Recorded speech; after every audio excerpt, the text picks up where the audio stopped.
नमस्कार दोस्तों, धर्म रहस्य चैनल में आप सभी का एक बार फिर से स्वागत है। आज का ये जो अनुभव है यह ईमेल पत्र के माध्यम से हमें प्राप्त हुआ है और भेजने वाले एक साधक महोदय हैं जो कि शिष्य भी हैं और इन्होंने जो टाइटल लिख के भेजा है वो है मेरे घर पे फिर आई प्रेत बाधा।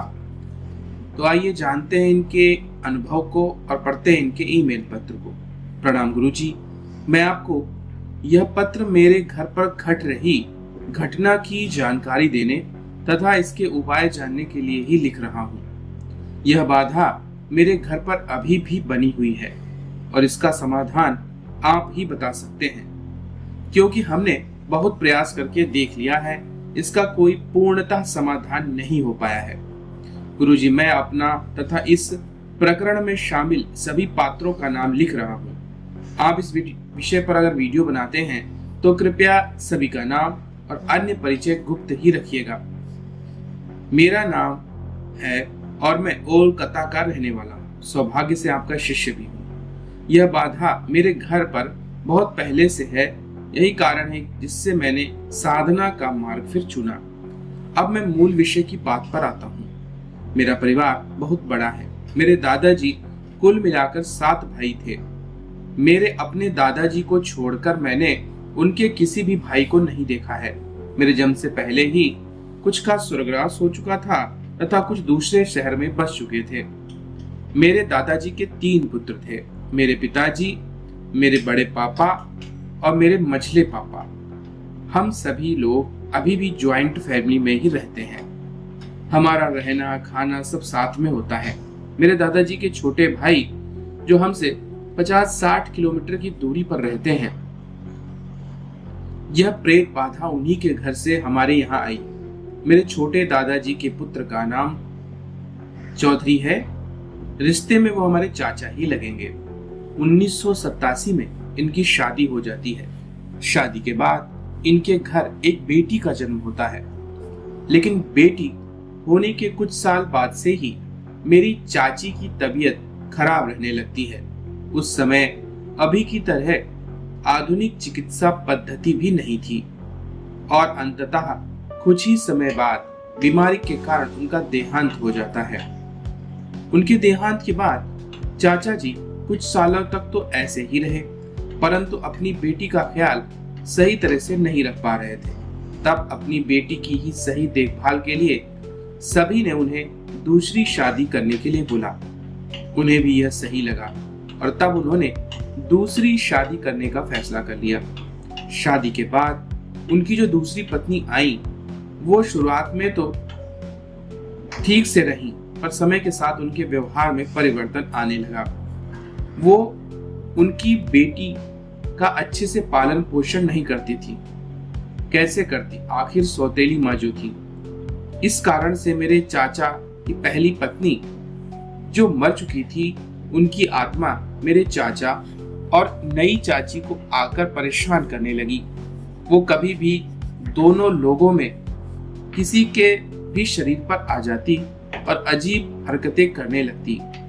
इन्हीं सब कारणों से उनके घर दूसरा संतान भी नहीं हो पाया। उन्होंने बहुत उपाय किए, पर उनके घर पर कुछ भी ठीक नहीं हो रहा था। कुछ ठीक होता तो कुछ समय बाद समस्या फिर से शुरू हो जाती थी। परेशान होकर उन लोगों ने एक तांत्रिक को बुलाकर किसी तरह अतृप्त आत्मा को अपने यहाँ से हटाया और अपने घर पर बंधन करवा दिया। लेकिन यह सब यहीं खत्म नहीं हुआ।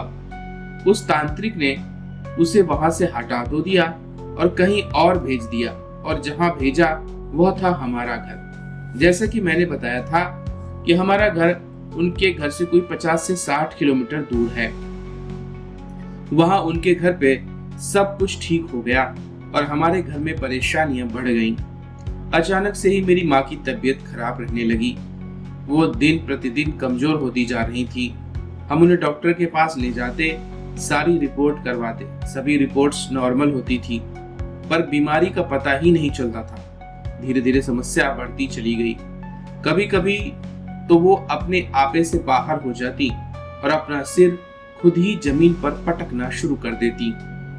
ये सब अभी हम लोग झेल ही रहे थे कि कुछ महीनों बाद से मेरी बहन की भी तबीयत खराब रहने लगी।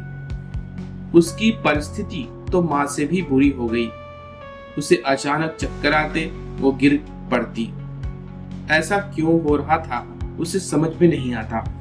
हम उसे भी डॉक्टर के पास ले जाते, वहां भी सारे रिपोर्ट्स नॉर्मल होते थे। कई बार तो वो खड़े खड़े ही गिर पड़ती। इस कारण से उसके सिर में बहुत सी चोटें आ गई थी।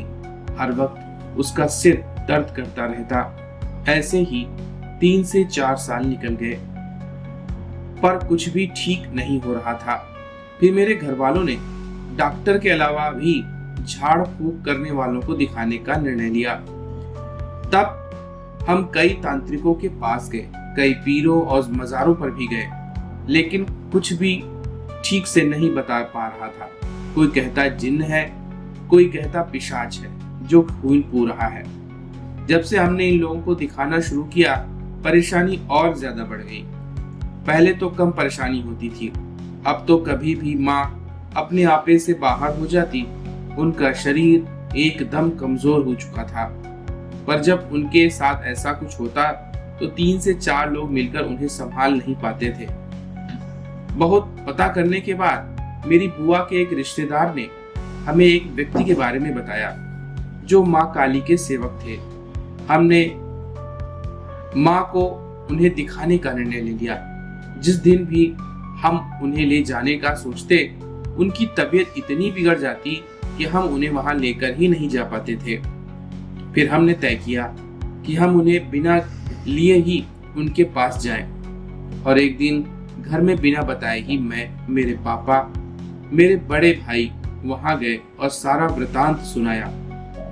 तब उन्होंने हमें अमावस्या के दिन माँ को साथ लाने के लिए कहकर आमंत्रित किया और लौंग दे दिया और कहा इस लौंग को मेरी माँ के खाने में मिलाकर खिलाने के लिए। उसके बाद उनकी तबीयत में थोड़ा सुधार तो आया, पर पूरी तरह नहीं। अब तक अमावस्या भी आ चुकी थी और हमें माँ को उनके पास लेकर जाना था। हमने एक गाड़ी बुक की और उन्हें बिठा दिया और निकल पड़े। रास्ते में भी माँ ने हमें बहुत परेशान किया। जो रास्ता आमतौर पर 1 घंटे में पूरा हो जाता था, उस दिन हमें जाने में 2.5 घंटे लग गए। गाड़ी कहीं भी बंद हो जा रही थी। जब हम वहां पहुंचे तब भी माँ को 3 लोग पकड़ कर ले गए उनके पास, और जब उन्होंने अपनी क्रिया आरंभ की तब कहीं जाकर हमें सच का पता लगा कि ये ना तो जिन्न है ना पिशाच है। ये मेरे चाचा की पहली पत्नी है जो मर चुकी थी। वहां पर भी वो अपना परिचय ठीक से नहीं दे पा रही थी। कभी कहती वो हमारी कुल देवी है, तो कभी कहती कि जिन्न। उन्होंने हमसे कहा यह समस्या एक दिन में ठीक नहीं होगी, हमें उन्हें बार बार लेकर आना होगा, हर हफ्ते। 2 हफ्ते बीत जाने के बाद माँ की परेशानी तो कुछ कम हो गई थी, पर मेरी बहन की तबीयत अभी भी वैसी ही थी। तीसरे हफ्ते जब हम मेरी बहन को भी माँ के साथ उन भगत जी के पास लेके गए तो हम अचंभित रह गए। प्रेत समस्या सिर्फ मेरी माँ पर ही नहीं, मेरी बहन पर भी थी, और ये कोई और नहीं, मेरी मरी हुई चाची का भाई ही था जो मेरे बहन के शरीर पर कब्जा करके बैठा था। यानी मेरी माँ पर तो मेरी मरी हुई चाची थी और मेरी बहन पर उनका ही भाई जो मर चुका था। बहुत प्रयासों के बाद वो दोनों ठीक हुई। इन सब में तकरीबन 2 से 2.5 महीने लग गए। अब सब कुछ ठीक हो चुका था, घर पर सब बढ़िया चल रहा था। मेरी बहन की शादी भी हो गई और अब वो अपनी ससुराल में रहती है। लेकिन पता नहीं कैसे फिर से मेरे घर पे वही समस्या शुरू हो गई है। बिल्कुल वैसा ही हो रहा है।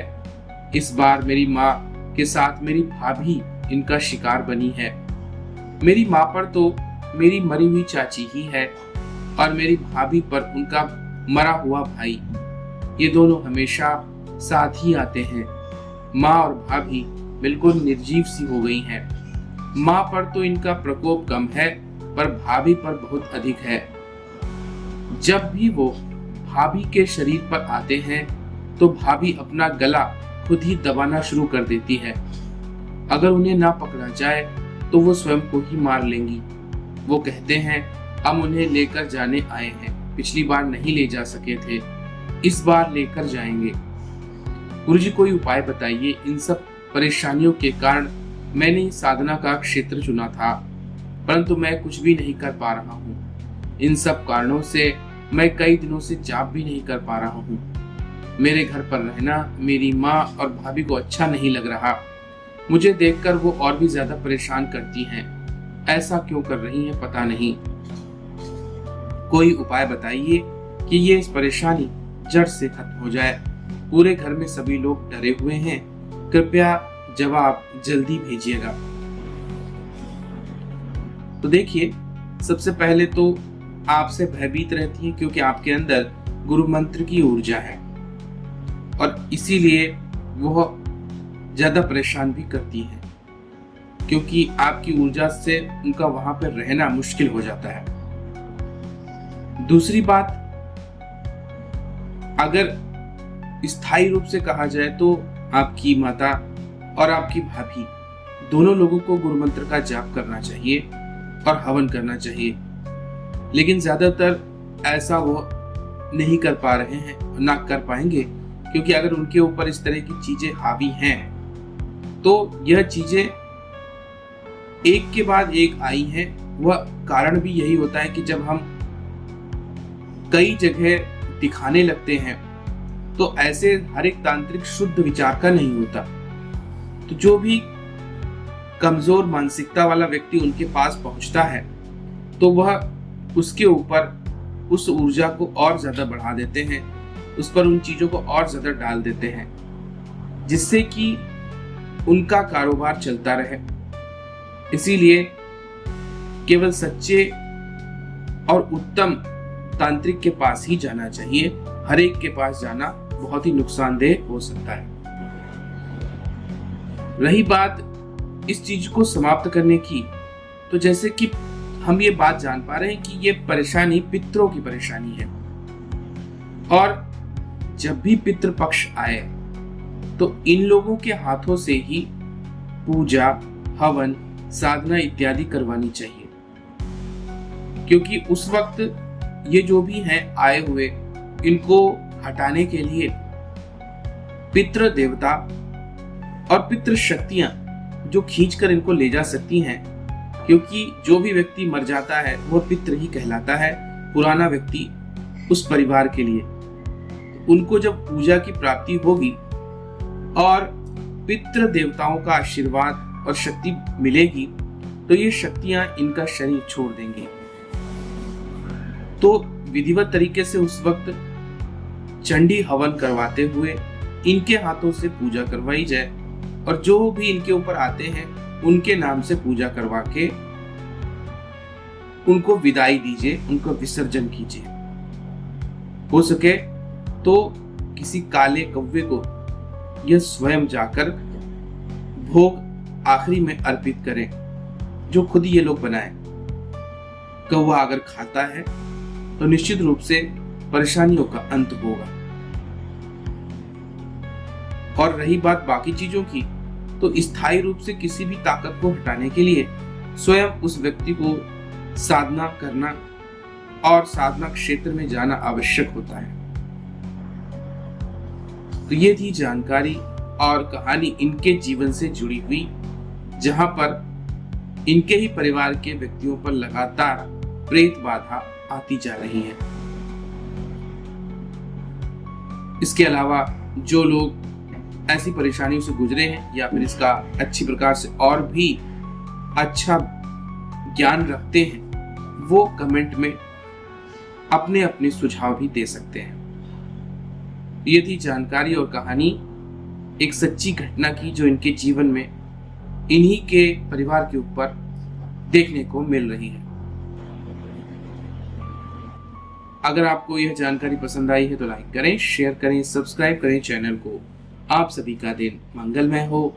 जय मां पराशक्ति।